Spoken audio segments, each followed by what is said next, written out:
오늘 주신 하나님의 말씀은 마태복음 4장 17절에서 22절 말씀. 마태복음 4장 17절에서 22절 말씀까지 한 절씩 교독하겠습니다.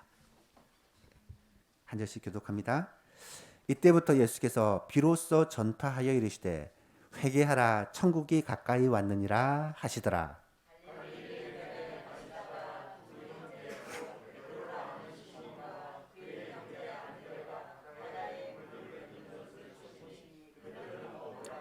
말씀하시되 나를 따라오라 내가 너희를 사람을 낚는 어부가 되게 하리라 하시니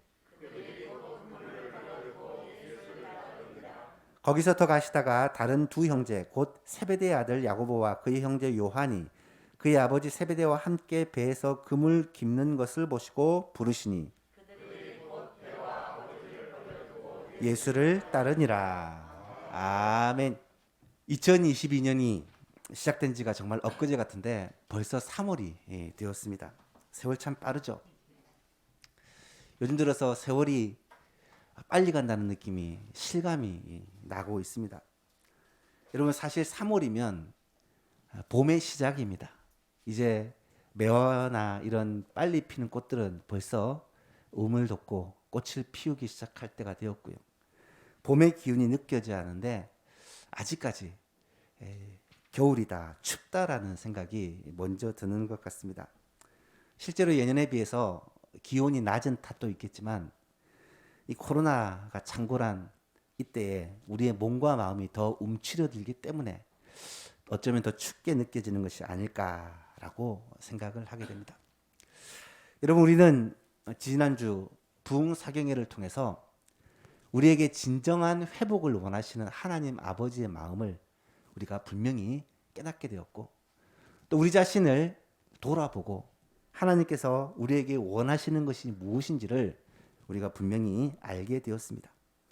이제 우리는 주님의 그 부르심을 따라 다시금 주님이 기뻐하시는 교회로 달려나가야 하는데 사탄 마귀도 이 모습을 보고 배가 많이 아팠나 봅니다. 중요할 타이밍에 또 브레이크를 한번 걸더라고요. 어제 뉴스를 보니까 우리나라가 전 세계에서 1위를 했답니다.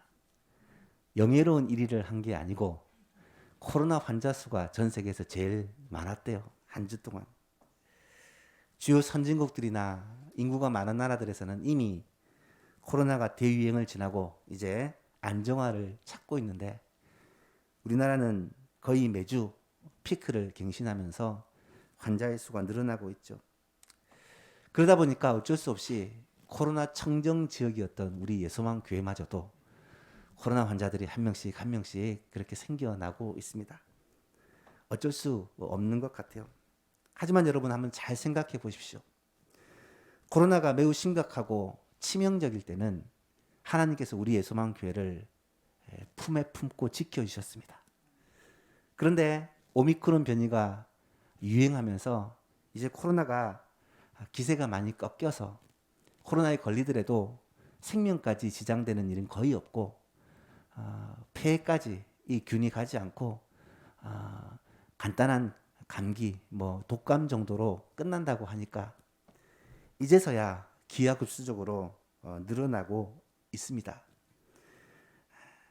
물론 저는 지금도 매일 우리 성도들의 상황을 전사님을 통해 확인을 하고 위에서 기도하고 또 혹시 어려움이 당한 가정이 없는지 체크를 하면서 교회 안에서 연세가 많으신 분들이나 또 몸이 좋지 않은 분들이 혹시 건강이 나빠지지 않나 늘 기도하고 있습니다.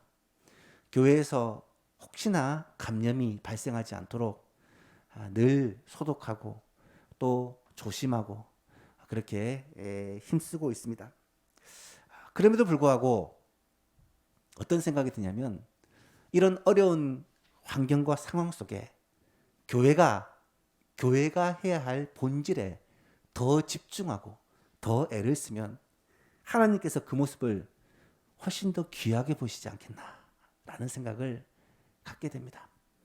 3월을 시작하면서 물론 상황이 좋지 않지만 우리는 정말로 교회가 해야 될 가장 중요한 본질이 무엇인지를 깨닫고 그것에 온 교회가 집중할 때 이 모든 어려움도 넉넉히 이겨낼 것이라고 확신합니다. 2022년에 우리는 회복이라는 주제를 가지고 함께 1년을 시작합니다. 이번에는 월별 주제를 정했죠. 1월 달에는 예배를 회복합시다. 2월 달에는 말씀을 회복합시다. 그리고 이번 3월에는 우리의 사명을 회복합시다. 4월에는 훈련을 회복하고 5월에는 교육을 회복하고 6월에는 우리의 교제를 회복합시다. 7월에는 사역을 회복하고 8월에는 영성을 회복하고 9월에는 선교를 회복합시다. 10월에는 열매를 회복하고 11월에는 감사를 회복하고 12월에는 첫사랑을 회복합시다. 이런 주제를 정하고 우리가 함께 기도하며 또 애를 쓰고 있습니다. 3월의 주제는 바로 사명의 회복입니다. 여러분, 교회의 사명이 과연 무엇일까? 교회의 사명을 한 가지로 정의하기는 힘들지만 교회의 사명 중 가장 중요한 것은 분명합니다. 복음 전하여 영혼 살리는 것입니다. 이것은 교회의 본질이고 교회의 가장 중요한 사명입니다. 여러분, 왜 복음 전해서 영혼 구원하는 것이 교회의 가장 중요한 사명일까요? 거기에는 분명한 이유가 있습니다. 첫 번째로는 예수님은 이 사명을 감당하도록 하기 위해 교회를 세우셨습니다. 교회라는 말은 헬라어로 에클레시아라고 하는데 그 뜻이 부르심을 받은 사람들의 모임이란 뜻입니다. 예수님이 교회를 불러주신 것입니다. 여러분, 예수님이 왜 세상으로부터 교회를 불러주셨겠습니까? 불러주신 데는 이유가 있습니다. 목적이 있습니다. 그게 뭐냐? 바로 하나님의 은혜의 복음을 전하게 하시려고 하나님께서 교회를 부르신 것입니다. 하나님의 은혜의 복음을 전하는 이 일이 교회가 해야 될 가장 우선적이고 가장 중요하고 가장 본질적인 사명이라는 것입니다. 그래서 바울은 자신의 사명에 대해 얘기하면서 이렇게 얘기합니다. 생명보다 소중한 게 사명이다.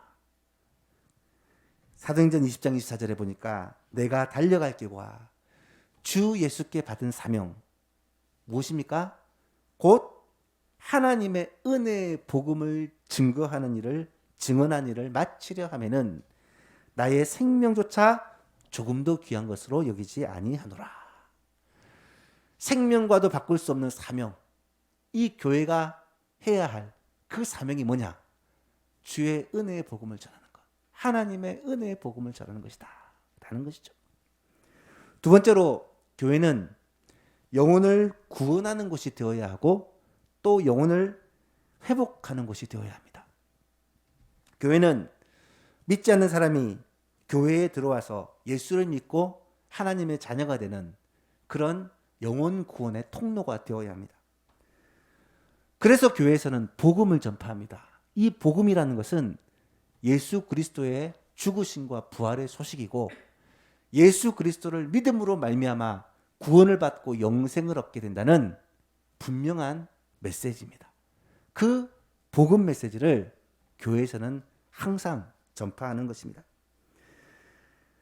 하나님이 세상을 이처럼 사랑하사 독생자 예수 그리스도를 주셨으니 그를 믿는 자는 누구든지 멸망하지 않고 영생을 얻게 된다. 너무나도 중요한 이 메시지를 교회에서는 항상 선포하는 것입니다. 멸망의 길을 가는 사람들, 사탄의 종로로 살아가는 사람들이 이 교회에 와서 이 복음을 듣고 예수를 믿게 되고 자신의 삶을 예수님께 의탁하게 되는 이러한 일들이 교회에서 일어나야 된다는 것. 우리 교회는 이것을 위해 세워진 교회입니다. 그리고 우리들은 이 일을 위해서 부름받은 하나님의 일꾼들입니다. 교회를 통해서 믿지 않는 사람들이 믿는 자들이 되고 믿는 자들이 그리스도의 제자들이 되고 그리스도의 제자들이 이제는 복음 전하는 사명자들이 되어질 때에 하나님께서는 우리 예소만교회를 통하여 하나님이 이루시고자 하는 그 위대한 꿈을 이루어 가시는 것입니다.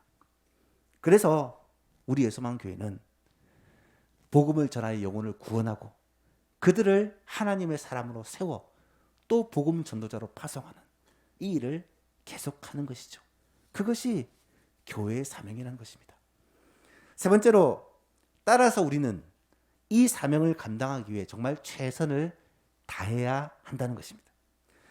여러분, 예수님은 3년이라는 짧은 공생의 기간 동안 자신의 전 생애를, 자신의 전 삶을 다 쏟아서 이 사명을 감당하기 위해 힘썼습니다. 예수님의 제자들도 예수님으로부터 이 사명을 위임받고서는 자신의 생명까지 다 들여서 이 사명을 감당했습니다. 뒤늦게 예수님을 만난 사도 바울은 처음에는 교회를 핍박하다가 예수님을 만나고 이방인을 위한 사명을 받고 나서는 자신의 생명조차 아끼지 않고 그 사명 감당하기 위해 자신의 일생을 드렸다는 것을 우리는 잘 알고 있습니다. 그렇다면 여러분, 오늘 우리들은 이 사명을 위해 무엇을 하고 있습니까? 오늘 우리는 하나님께서 내게 주신, 하나님께서 우리 교회에 주신 복음 전하여 영혼 살리는 이 사명을 위해서 구체적으로 어떤 노력을 하고 계시냐 하는 것입니다. 물론 지금 우리는 코로나라는 큰 장애물을 가지고 있습니다. 지금 이 시대는 복음 전하고 영혼 구원하는 일이 굉장히 쉽지 않은 시대입니다. 하지만 그럼에도 불구하고 우리는 우리의 사명을 잊지 말아야 됩니다. 교회가 무엇하는 것이고 우리가 무엇하기 위해 이 땅에 존재하는지를 잊어서는 안 된다는 거죠. 3월 한 달 동안에는 이런 우리의 사명에 대한 그런 확실한 회복이 일어나기를 간절히 소원합니다. 무엇보다 먼저 우리의 생각이 회복되기를 원합니다. 우리의 마음이 회복될 수 있기를 바랍니다. 하나님의 은혜의 복음, 내가 받은 그 하나님의 놀라운 사랑과 은혜를 전하지 않고는 견딜 수 없는 그런 구령의 열정들이, 복음에 대한 불타는 사명감들이 우리 성도들 한 명 한 명 가운데 일어날 수 있기를 간절히 바랍니다. 사명의 회복, 3월의 첫 번째 시간에는 사람을 낚는 어부가 되게 하리라 라는 제목으로 말씀을 전하고자 합니다. 여러분에게 이런 질문을 한번 드리고 싶어요. 만약에 여러분에게 앞으로 3년이라는 세월만 주어진다. 앞으로 3년만 살 수 있다. 그러면 여러분은 그 3년 동안 무엇을 하시겠습니까? 쉽게 말해서 시한부인생이죠. 3년만 살 수 있어요. 그러면 3년 동안 여러분 이 땅에서 어떤 걸 하시겠어요? 아마도 대부분의 사람들은 3년이라는 시간이 주어지면 그 3년 동안 뭘 할까? 처음에는 나름대로 원대한 계획을 세우고 그렇게 준비를 할 것입니다. 어떤 사람은 캠핑카를 하나 사서 3년 동안 온 나라를 다 다니면서 그렇게 3년을 보내보고 싶다. 그런 생각을 하실 수도 있고요. 저도 그런 생각 해봤으니까. 어떤 사람은 내가 지금까지 꼭 하고 싶었던 체크리스트를 만든 뒤에 이걸 다 하고 죽으리라. 뭐 그런 생각을 하시는 분도 계실 것입니다.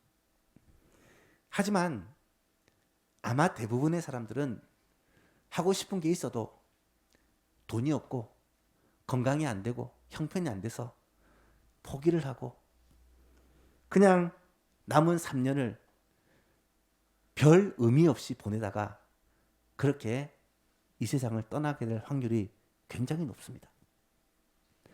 여러분, 사람이라는 것은요, 죽음 앞에 서면 정직해지고 진지해진다고 합니다. 내가 3년이라는 세월밖에 없다라고 생각하면 그래도 남은 세월 동안 내가 가치 있는 일을 하나라도 해야지. 사람은 영적 존재이기 때문에 가치를 추구하거든요. 그래서 정말 가치 있는 일을 하고 싶다라는 생각을 많은 사람들이 하겠죠. 그리고 내가 죽고 나면 가족들이 남는데, 자녀들이 있는데 그들에게 내가 뭘 전해줄까, 뭘 남겨줄까, 그런 고민을 하는 분도 있을 것입니다. 뿐만 아니라 모든 사람에게는 내가 이 땅을 떠났을 때 하나님 앞에 심판을 받게 된다는 것을 알고 있기에 하나님 앞에 섰을 때 내가 무엇을 남길 수 있을까, 그런 고민을 하게 되겠죠. 그렇게 자기의 삶에 대한 무거운 책임감을 가지고 무언가 가치 있고 의미 있는 일을 하고 싶은 마음을 다짐을 가지겠지만 여러분 3년이나 세월이요. 그리 긴 세월이 아니에요. 이렇게 저렇게 하다가 보니까 그 3년이 그냥 지나가고 결국 죽는 순간이 되어서는 아무것도 하지 못한 자신을 후회하면서 그렇게 3년을 마무리하는 사람이 대부분이 아닐까. 저는 그런 생각을 해보게 되었습니다. 왜 갑자기 여러분에게 이런 진지한 질문을 드리느냐. 여러분 오늘 본문의 예수님은요. 공생의 사역의 첫 출발을 알리는 시점에 있습니다. 이 말은 앞으로 예수님에게는 딱 3년밖에 시간이 남아있지 않다는 것입니다. 예수님은 그 사실을 잘 알고 계셨습니다. 그 짧은 시간 동안 예수님이 해야 될 사명이 엄청나게 많이 있다는 것을 예수님은 생각하고 있었어요. 보통 사람이라면 우왕좌왕 하면서 시간을 허비하고 말았을 것인데 예수님은 단 하루도 단 1분도 허투루 보내지 않으시고 그 공생의 3년을 분명한 목적과 사명을 가지고 정말 일관되게 열정적으로 사명을 감당해 나가셨습니다. 예수님이 공생의 3년 동안 그렇게 일관되게 줄기차게 추구했던 그 목적과 사명이 뭐냐? 말씀드렸죠? 복음 전에서 영혼 구원하는 것이었습니다.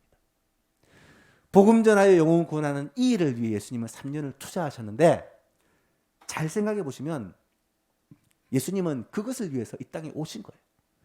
마가복음 1장에 보니까 이르시되 우리가 다른 가까운 마을로도 가자. 거기서도 전도하리니 내가 이를 위하여 왔노라. 전도하기 위해서 왔노라. 이에 온 갈릴리를 다니시면서 그들의 여러 회당에서 전도하시고 또 귀신을 내어 쫓으셨다라고 기록을 합니다. 그런데 여러분 예수님이 우리와 다른 점이 한 가지 있어요. 예수님은 그 사명을 위해서 열심히 달려나가셨지만 막무가내로 하지 않으시고 굉장히 전략적으로 하셨다는 거예요. 무슨 말일까요? 여러분 3년이라는 시간 동안 예수님이 갈릴리 지역을 다 다니시고 많은 사람들을 만나시고 복음을 전하지만 한계가 있습니다. 사람의 몸을 입고 계셨기 때문에 시공간의 한계를 가지고 계신 거예요. 기껏해야 갈릴리 지역에 그 좁은 지역에 가끔씩은 예루살렘에 내려가서 성전에서 또 아주 가끔씩은 이방 지역을 다니시기도 하시면서 복음을 전하셨지만 예수님이 직접 만나고 복음 전할 수 있는 사람은 한계가 있었다는 거예요. 여러분 그래서 예수님이 더 집중하시고 애를 쓴 일이 뭔지 아십니까? 바로 제자들을 세우시고 제자들을 양육하신 일이었어요.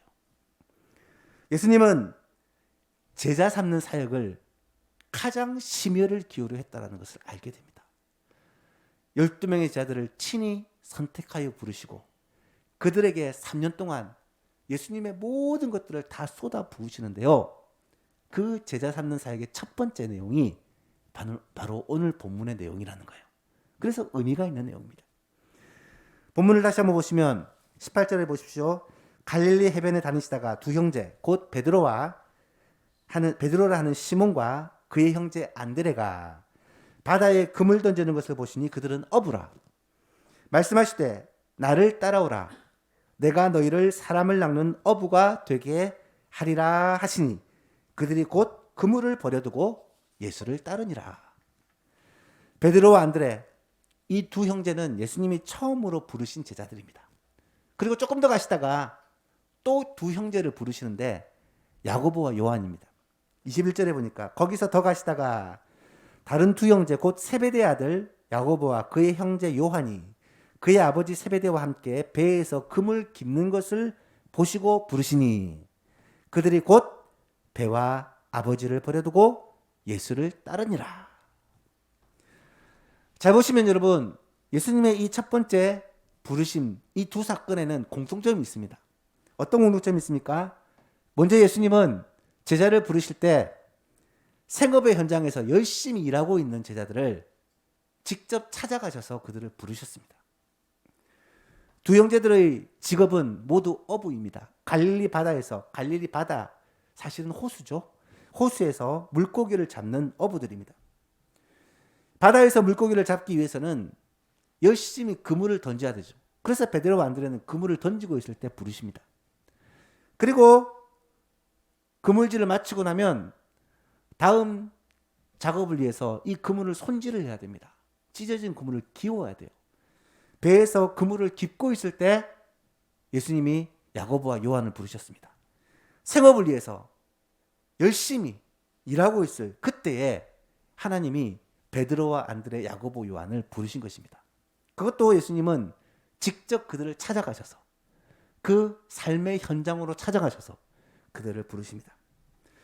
또 한 가지 공통점은 예수님이 그들을 부르셨을 때 그들의 반응입니다. 20절과 22절에 보면 그들이 반응이 나타나는데 놀랍습니다. 먼저 베드로와 안드레는 그들이 곧 그물을 버려두고 예수를 따르니라.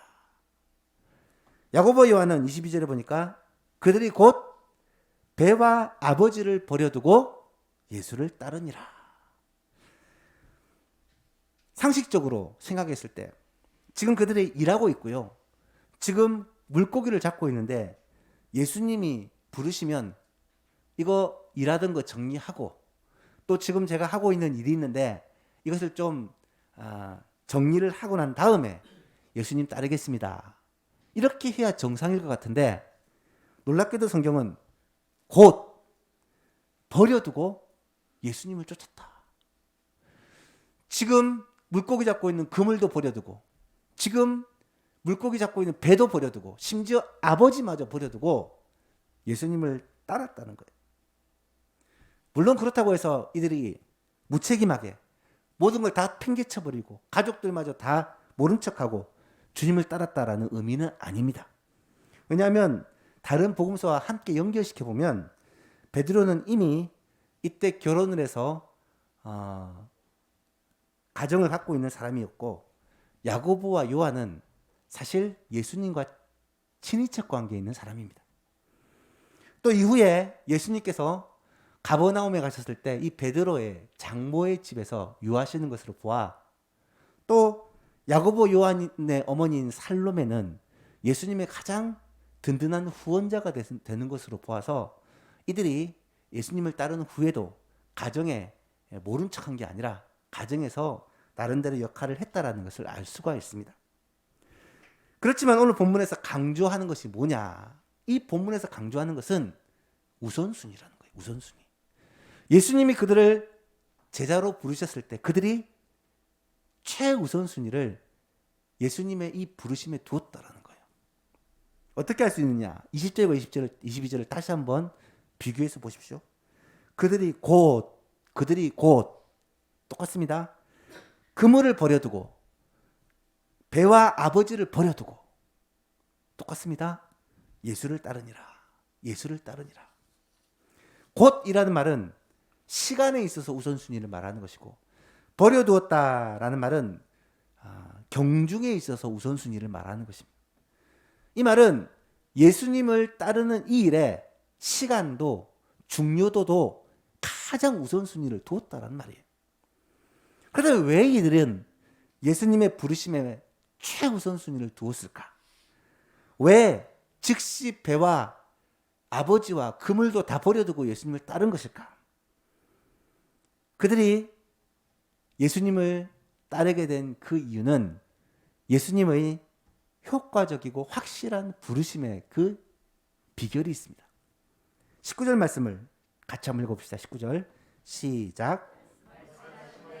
나를 따라오라. 내가 너희를 사람을 낚는 어부가 되게 하리라 하시니. 여러분 예수님의 부르심이 뭐였냐면 나를 따라오너라. 내가 너희를 사람을 낚는 어부가 되게 하리라 라고 말씀하신 거예요. 내가 너희를 사람을 낚는 어부가 되게 하리라.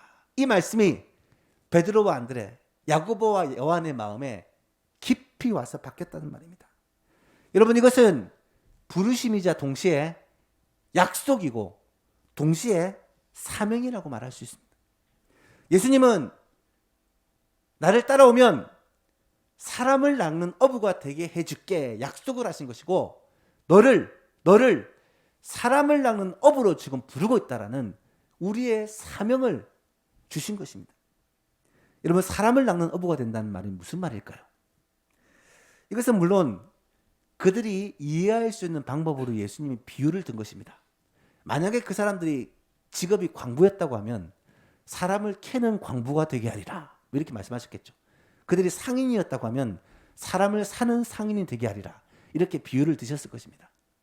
사람을 낚는 어부가 된다는 건 그들이 너무 잘 알고 익숙한 것을 비유로 들어 설명한 것인데, 사람을 낚는다라는 것은 어떤 걸 의미할까? 이것은 죄와 절망에 빠져 있는 사람을 구원한다는 의미예요. 죄와 절망 속에 있는 사는 사람들을 구원한다는 의미예요. 여러분, 예수님의 제자들이 사실 예수님을 만나기 전에 그랬습니다. 나름대로 열심히 물고기를 잡으면서 삶을 살고 있었지만 삶의 의미와 목적과 삶의 의미를 알지 못한 채 그냥 열심히 살아가고 있었던 것 같아요. 그런데 예수님이 그들을 향해서 너희들이 지금 열심히 물고기를 잡고 수고를 하고 있지 않느냐. 그런데 물고기를 잡기 위해, 먹고 살기 위해 수고하는 것 말고 사람을 낚는, 사람을 구원하기 위한 진짜 중요한 일을 위해 내가 너희를 사용하기를 원하신다. 주님은 그들을 부르신 거예요. 사명자로 부르신 거예요. 물론 이때 제자들은 예수님은 분명히 그렇게 하실 수 있습니다라는 믿음을 가지고 예수님을 따른 것입니다.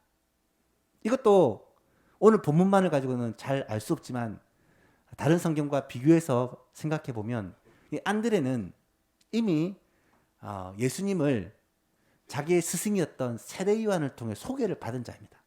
저분이 하나님의 어린 양이다, 세상 죄를 지고 가는 메시아다라는 것을 이미 소개를 받은 상태고, 베드로는 또 밤새도록 고기를 잡는데 허탕을 쳤지만 이 예수님이 나타나셔서 베드로에게 깊은 곳에 그물을 던지라고 했을 때 이 배가 잠길 정도로 만선의 기쁨을 누린 경험이 있습니다. 그래서 베드로와 안드레, 야고보, 요한을 확신을 했던 거예요. 이분이라면 정말로 우리를 사람을 낚는 어부가 되게 하실 수 있다. 사람의 영혼을 구원하는 이 가치 있고 중요한 일을 우리로 하여금 하도록 만드실 것이다 라는 확신이 있었다는 거예요. 그래서 예수님을 따르게 됩니다. 여러분, 예수님께서는 공생의 기간 동안 친히 가르치시고 전파하시고 치료하시면서 복음을 전하셨어요. 하지만 그 일을 열심히 하셨지만 더 심혈을 기울여 하신 중요한 일이 뭐였냐면 12명의 제자들을 선택하시고 그들을 훈련시키셔서 그들에게 많은 에너지를 쏟아셔서 그 한 사람 한 사람을 사람을 낚는 업으로, 사람을, 영혼을 구원하는 그런 사명자로 한 사람 한 사람을 세우시고, 예수님께서 이 땅에서 사역을 마무리하고 3년 동안의 사역을 마무리하고 하늘로 올리실 때에 자신의 이 사명을 제자들에게 위임해 주십니다. 그래서 이 제자들은 예수님께 받은 그 사명을 이 땅 가운데서 잘 감당함으로 말미암아 세상을 변화시키고 오늘 예수 그리스도를 믿고 구원받는 사람이 이 온 땅에 가득하게 만든 그런 장본인이 되었다라는 거예요. 예수님께서는 이렇게 지혜롭고 탁월하게 전략적으로 복음을 전하셨던 것입니다. 사랑하는 예수님의 여러분, 예수님은 지금도 동일하게 일하십니다. 예수님은 지금도 우리 한 사람 한 사람을 바로 영혼을 구원하는 어부로 부르시고 사람을 낚는 어부, 영혼을 구원하는 사명자로 부르셔서 우리를 통해서 영혼들을 구원하시기를 원하시고 우리 예수만교회를 통해서 이 지역의 많은 영혼들을, 여러분 주위에 있는 그런 영혼들을 건지시기를 간절히 원하시고 있다는 거예요. 그래서 우리는 이것을 우리의 사명으로 알고 우리의 사명으로 붙잡고 우리 예수만 교회는 이것을 우리 교회에 주신 사명으로 붙잡고 오늘 베드로와 안드레, 야고보와 요한이 예수님의 부르심에 응답했듯이 오늘 우리도 그 부르심에 응답하는 자가 되어야 한다라는 거죠. 사랑하는 여러분, 교회가요, 아무리 많은 사람들이 모이고 또 좋고 멋진 건물을 가지고 있고 예배와 사역과 훈련과 봉사와 교제가 활발하여서 교회가 분위기가 좋고 다양한 프로그램들이 진행이 되고 사회 봉사를 통해 많은 선한 일을 한다고 할지라도 만약에 교회가 죽어가는 영혼을 살리는 전도와 선교를 등한시한다면요, 적어도 하나님이 보실 때 그 교회는 아름다운 교회가 아니라는 거예요. 다른 것도 해야 되지만 교회가 결코 포기할 수 없는 영혼 구원의 이 일은, 전도하고 선교하는 이 일은 교회의 최우선 순위요, 교회의 절대 사명이라는 것을 우리는 절대로 잊어서는 안 된다는 것입니다. 사랑하는 여러분, 3월 한 달 동안 우리는 이 마음을 우리의 가슴 깊이 새기고, 하나님이 나를 사람을 낳는 어부로 부르셨다. 하나님 우리 예소망 교회를 영혼을 구원하기 위해 이 교회를 세우시고 죽어가는 영혼에게 복음 전하여 그들을 살리는 일을 위해, 어쩌면 물에 빠져 죽어가는 영혼을 건지는 일을 위해 하나님께서 우리를 먼저 부르시고 이 교회를 먼저 이곳에 세우신 것이다 라는 사실을 깨닫고 이 주님의 마음을 품고 이번 한 달 동안에는 우리의 마음속에 이 사명의 회복이 뜨겁게 일어날 수 있기를 주님의 이름으로 축복합니다. 말씀을 맺습니다. 오늘은 예수님이 첫 번째 제자인 베드로와 안드레 그리고 야고보와 요한을 부르시는 장면에 대해 살펴보았습니다. 주님은 그들을 향해서 무엇이라고 부르고 계십니까? 내가 너희로 사람을 낚는 어부가 되게 하리라. 지금도 주님은 우리를 동일하게 부르십니다. 내가 너희들을 영혼을 구원하는 나의 사명자로 삼기를 원한다. 여기 계신 저와 여러분들이 우리 예소망 교회가 이 주님의 간절한 부르심에 응답하기를 원하고, 특별히 이 3월 한 달 코로나와 상황에 어려움이 있지만 그 가운데서도 우리 가운데 이 구령의 열정이 회복되어지고 영혼 구원하는 이 일에 우리가 쓰임받아야지라는 간절한 마음이 회복되기를 우리 주 예수 그리스도 이름으로 축복합니다.